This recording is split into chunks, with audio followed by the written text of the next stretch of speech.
You can go from menacing to creepy. What's up, Hanz family? Today's tutorial is a fundamental skull torn mouth that you could add to any look to make it your own. I tried to use minimal products for this look so that pretty much anyone can do it, and all the products will be listed down below. Please subscribe if you haven't already, and let's get started. I'm starting out first by using a white eyeliner pencil to sketch out where I'm going to have the torn mouth and where the teeth are going to go. You want the teeth to be just a little outwards from your natural lip line. For this tutorial, I'm mainly going to be using these 3 brushes, which are all pretty fucking awesome, plus a liner brush, which is from Sigma as well.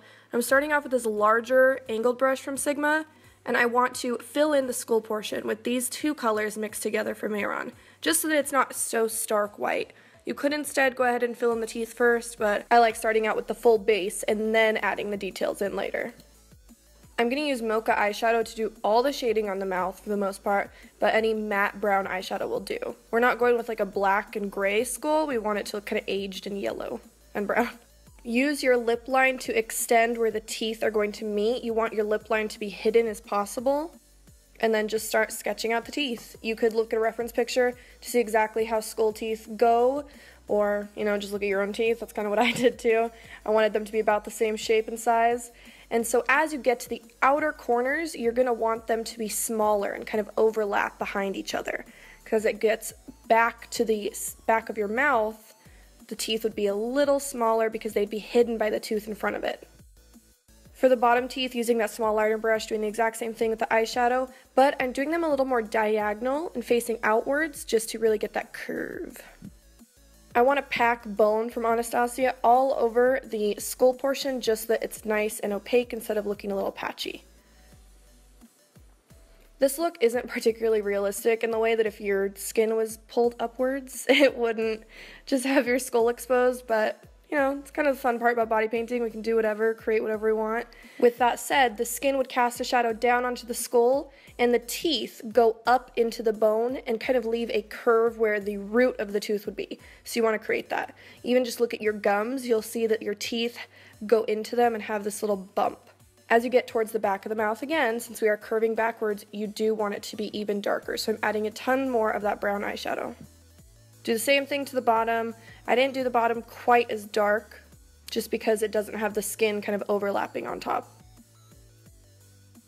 If you take some of that brown eyeshadow and cover the back of the teeth just very lightly so the outline still shows, this is going to make it look more three-dimensional.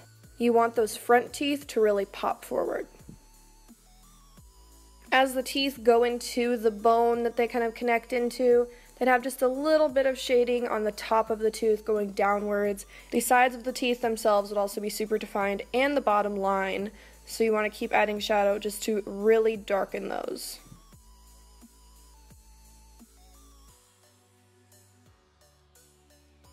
Using this black matte eyeshadow, which is Corrupt from Makeup Geek, I am using it right underneath the skin on the 2 sides to really darken and to define a little more under the teeth as well. Everything is pretty much shaded equally, but as you get to the sides, everything needs to become even darker. Opting out now for some black Paradise paint. If you're in a pinch, you could use eyeliner though. And I am just drawing in the actual portions where my mouth is ripped open. When I say that, I have to like grab my skin and imagine that I'm actually ripping it open.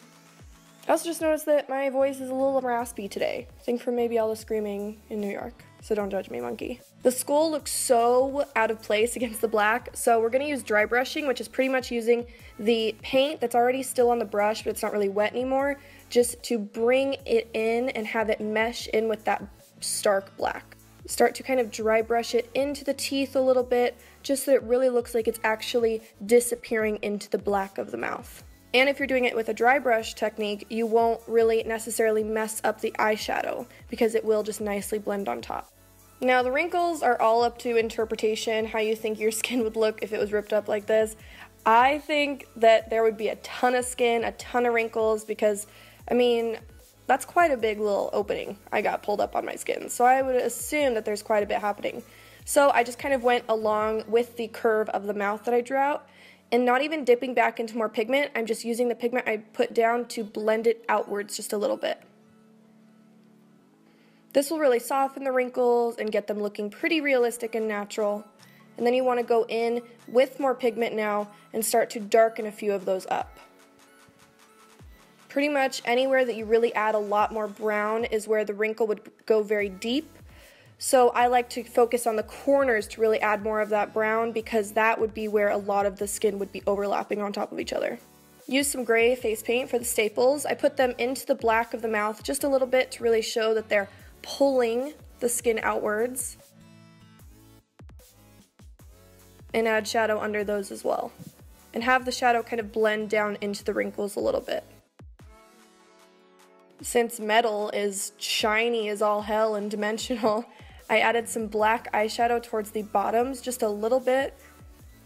And then now we're going to highlighting, which will bring the entire look together. I always love the highlighting portion. I'm using a little bit of white paint on top of the teeth on the little curves, since those would curve outwards. And then a little bit on the staples on the top and bottom of them, just to give them that little gleam of shimmer and shine. NYX has this Pro foundation maker, which is white, which is pretty awesome. And so I just mix that in with a little bit of my own foundation tone, just to get this lighter skin color. Put these right up against that line of skin that's being pulled, and in between the wrinkles just a little bit. The brown lines show where the skin goes inwards, and then the highlight would show where it's going outwards. Think of a piece of fabric, how when it curves, when it pops forward, it's light. When it pops downwards, it's dark. Add in a little more brown eyeshadow at the very tip of each staple to show that it's pulling that tension of skin, and you are done. I hope you guys liked this pretty fun, easy, fundamental tutorial. Thank you so much for watching. I really, really appreciate you checking out this video. Let me know what you think down below, and please subscribe if you haven't already. I'll see you guys in the next video. Bye!